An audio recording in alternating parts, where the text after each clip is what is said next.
Uber, we are launching products every day, which I see the people using in front of me.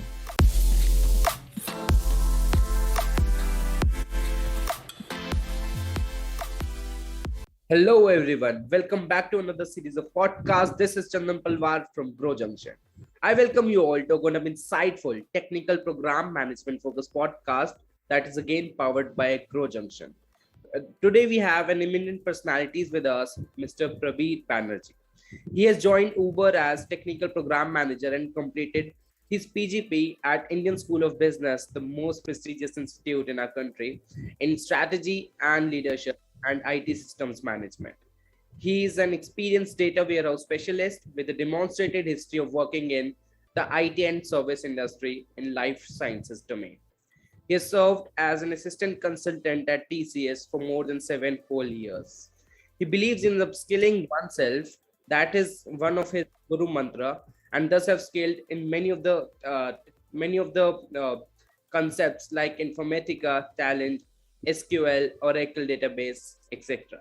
He's a strong business development professional with a Bachelor of Technology degree focused in computer science from Techno India College of Technology. Now, I'm sure you must be excited to hear from Mr. Banerjee directly. And before wasting your further time, I would like Sir to welcome on the stage of honor. Hello, sir. Hey, Chandan. Hello, everyone. I hope you're doing How's it good, going? and thank you for managing your time for this lovely podcast.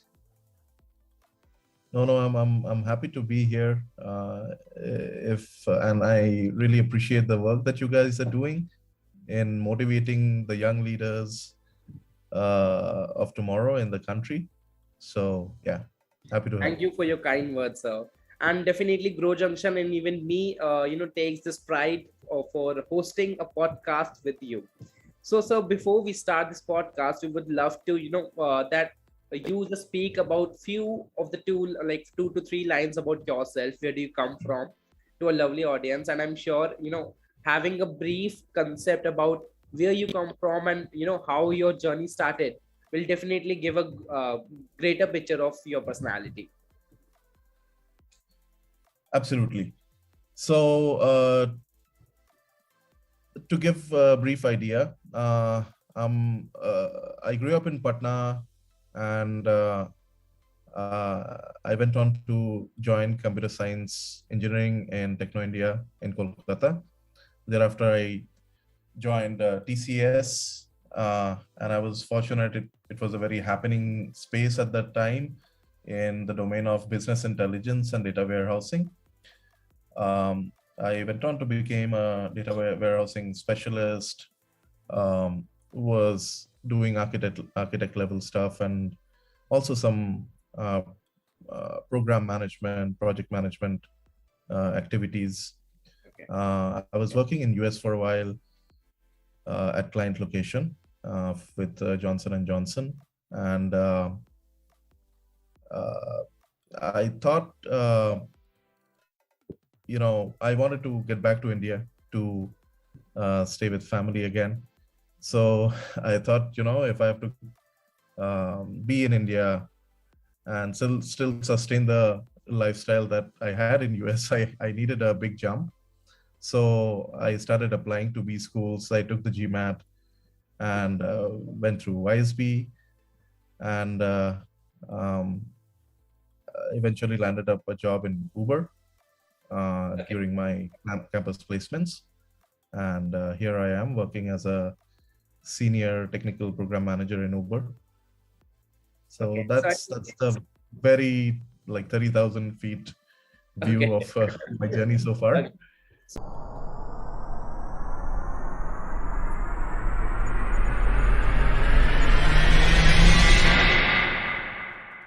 So I'm sure by now, you are a person, like you are a person of persons. I think you're a family man here, and came back to India for your family, and definitely family is one of the greatest assets of each of our professionals. So I think you took a good decision there, and we understand, you are having a like golden heart before we actually jump into the technicals of this particular era. So one thing that is confusing to me, basically, you served in consulting domain for more than 7 years. Then what has changed in your MBA days that you are now into technical program management domain? So as a business warehouse specialist, I was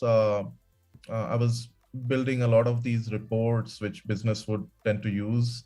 Um, um, Build the data models, the ETLs, which would load the data and then generate the reports. These kind of so these were very technical things. So consulting, not just for the sake of consulting, but also doing the hands-on in creating these reports, which would solve day-to-day problems of business. Um, so when I was making that switch from my work to doing the executive MBA program, I my thought process was to eventually get into an operations role. But as and when I progressed in the course, I realized that number one, it's very hard to actually switch your business, like line of business altogether. Let's say in my case, from IT to an operations role. And number two is um, maybe that was something that I wanted to do, but I wasn't very clear on what my strengths were. So I decided to play to my strengths and then target for a role in a tech company, so to say. Okay. So, yeah. I think that's a great explanation to your switch to one profile to another profile. So one thing that is common that you must be enjoying and must be more satisfied than the previous role, and the learnings must also be like huge in the context of the learnings in the previous domain. So what is one of the thing that is common between both of these roles, and what is that one thing that is quite like opposite in both the roles? So the biggest thing is, I would say, the impact. Um, Here in Uber, we are launching products every day, which I see the people using in front of me. A certain feature that was launched in the apps a couple of days ago. I saw the part, our one of our driver partners. I was taking a cab, so he was appreciating that. Okay, I was this is helpful. I mean, he didn't know that I work in Uber, of course, but so it's good to see that some of the work that you're doing actually brings a smile to some people, and it makes people's lives easier. Whereas the earlier role, there was definitely impact. It was a big company, but it wasn't like visible to the naked eye all the time. Absolutely. So that is very satisfying. Yes. Okay. Well, that's great. I think that is again one of the feeling of accomplishment kind of thing, that one professional listening to good things about a customer that they are facing with their app or with their products or services. That's great. So what could be the possible roles and responsibilities of being a technical program manager or technical product manager at a company like Uber? So one important aspect is communications, stakeholder management, a lot of leading a lot of complex and large-scale cross-team, cross-functional projects. You have to act as a liaison between product and engineering. Okay. From product, from a perspective of, let's say, prioritization across multiple execution streams of high complexity, planning, planning of roadmaps, engaging with engineering in work effort estimations, defining landmarks, Okay. those kind of things. But Okay. broadly, I would say leading the stakeholder communication and coordination on blocking issues, leading the planning exercise. And one important aspect is the T in the TPM, which is, and a lot of people confuse, like consider technical program management as synonymous to program management. But the T here involves, getting into the know-how of architectural decisions, being able to represent the team in various forums from a technical point of view, if needed, presenting your own point of view in these discussions. So that's also an important aspect. Okay.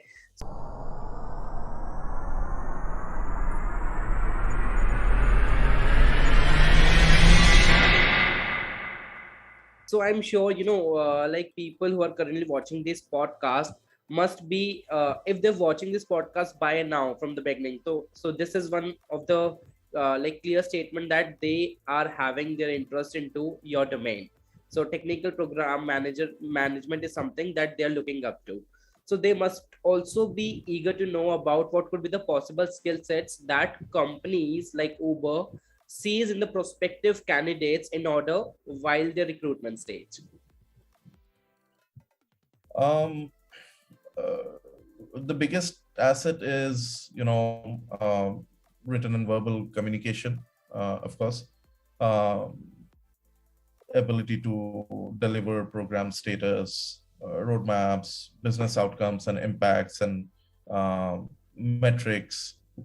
Other is ability to, let's say, leading complex execution across multiple teams in different time zones, anticipating roadblocks, creating a path forward. Okay. Organization skills is also important, where you prioritize, let's say, multiple, multiple across multiple projects and areas, and analytical skills, as well as understanding of technical implementation. Both are also important, I would say. Okay, so thank you, for clearing your doubt, like our doubts basically on what possible skill sets that one interested person should pursue in. So definitely this is going to be very much beneficial to most of us, including me. So moving ahead, as we know that, there must be possible, interviews that will be scheduled. There could be 3 interviews, there could be 4 to 5 interviews for your for your particular role. So as we know that you have recently changed your domain from consulting to technical program management, and definitely have must have appeared to the interviews recently, maybe in last year.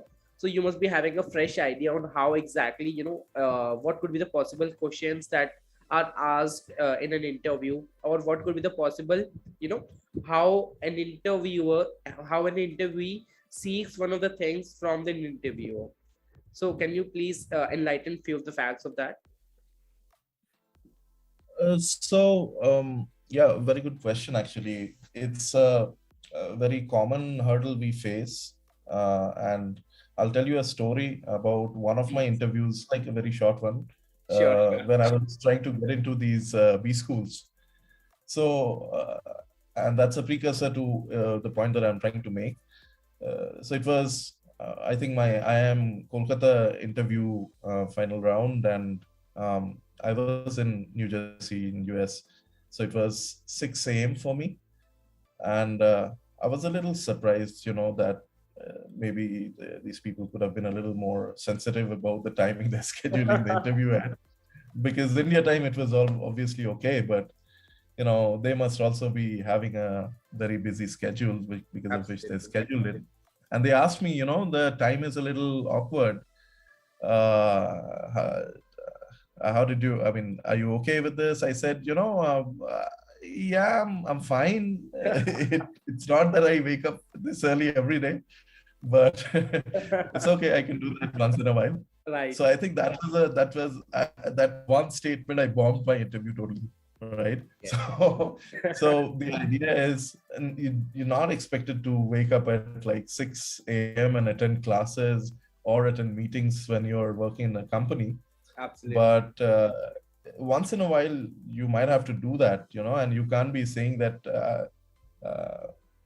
I would never do that and things like that. So what I'm trying to say is, you have to get into the interviewer's shoes and try to anticipate what they want to hear from you. So that, I think, is a very important aspect. And generally so I had a campus interview, right? And in my case, they were, the first one was a offline round where there were aptitude questions and questions about product understanding, general questions about how we would solve some of the ops problems Okay. and these kind of things. So that went pretty well. And then there was the overall role fitment, and there was a case study that I had to solve. So being from ISB, that's something that's grilled into the students anyways. Right. Sorry. So that was easy. Then there was the experiential, situational, behavioral questions, which again was okay. It went quite well, I would say. So and that was my to-be boss actually interviewed me. Okay. So it was, she knew exactly what was expected for the role that I was going to get into. So that one also went well. I had quite a few examples from my past organization where I was able to demonstrate how I solve certain, problems in managing my team or the customers and so forth. Okay. The So other was, and the final one was the system design.